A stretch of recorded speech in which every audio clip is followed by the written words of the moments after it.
It is overtime here at Old Favorite Friday, where we are continuing the discussion about Sam Adams Summer Ale, a beer that we feel deserves a little bit more love.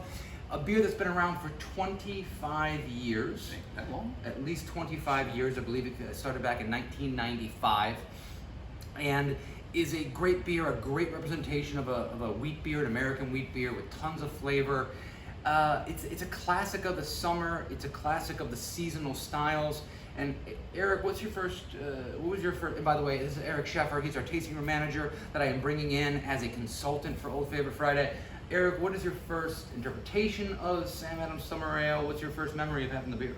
Well, first off, it's more dry than I remember just from the years that have passed since I've last consumed this. But with Summer Ale, aside from Oktoberfest, this is one of the first seasonal beers, and in my mind, since I got into craft beer, Sam Adams has really been the pioneer of the seasonal genre or style or whatever you want to call it. So I always I've always looked forward to trying their beers when they would come out each year, and just the fact that they've been making the same beer for 25 years is remarkable. I mean, it's really dry, crisp. I don't really get one particular zest over another. Well balanced. When I read the label again and was reminded it was a wheat beer, I was after the first sip, it's not heavy like most wheat beers tend to be, and being that it's a summer beer, it's perfect for that.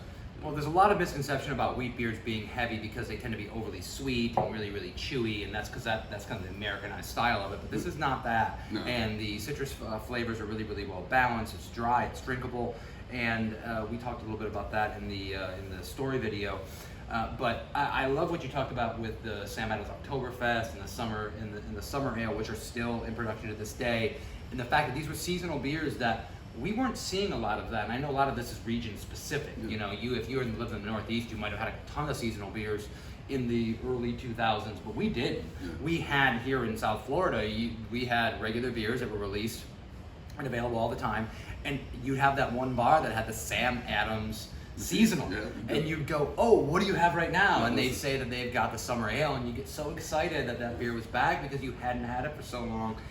I think that the seasonal beer, the true seasonal as far as being available at a certain period of time, available on draft and package, there's not a lot of breweries that are doing that. No, and I remember we dabbled in doing things like that as well, and what that's honestly led us is to more core beers, and it's something that, we try to create new beers and find what the people want, because our job is to give people what they want to consume. And what we find is it's not just the people that are trying beers for the first time that want a unique experience when having a beer. It's our regulars that come back and are the ones that support us the most, that continuously turn our seasonal beers into core brands. Which is shocking, because this is a beer that they've had for 25 years and they never turned into a core brand, but they certainly bring it back every single year. Obviously at Oktoberfest, in the same vein, it's an Oktoberfest and Marzen. Well, you can make a Marzen year round, but an Oktoberfest specifically is not going to be made at any other time. But I do think it's worth noting that a beer like this, a non-fruited, even though it does have zest and it's brewed with grains of paradise, a beer like this is considered to be a core, a seasonal. Some people would call it a boring beer, right? It's a straightforward beer, not a lot of extra adjunct ingredients. It's just a really, really well-made beer. And a lot of people think, well, that's not a beer that is going to get people lining up at the front door for it. And our experiences at Barrel of Monks is that our most popular beers are not just our most popular beers because they're the most accessible, but it is our regulars that are coming back, like you said, that drink these beers on a regular basis, that come back from and get excited for our seasonals, like our Endless Enigma when they come out and things of that nature. And I think it's worth noting, because we get so far in the weeds in the craft beer industry to think we have to have new all the time. Yeah. Everything has to be new. But in our experience, from a very small, much smaller than Boston Beer Company, we see that it is the beers that people are most comfortable with, that the people are tried and true, that they know that they can get quality with, are the ones that they come back to all the time. Yeah, for sure. Our beers like Single Innovation. Even our big beers that we do once a year, or we do every few years.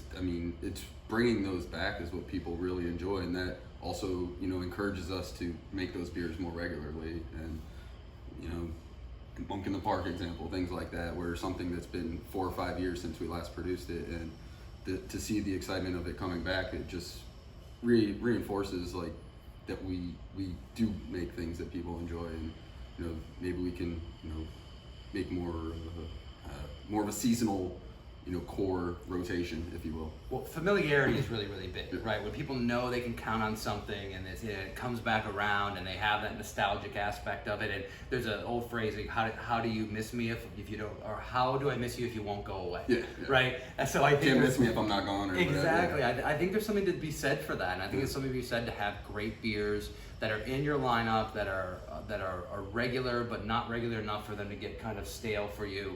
And this is a perfect example of that.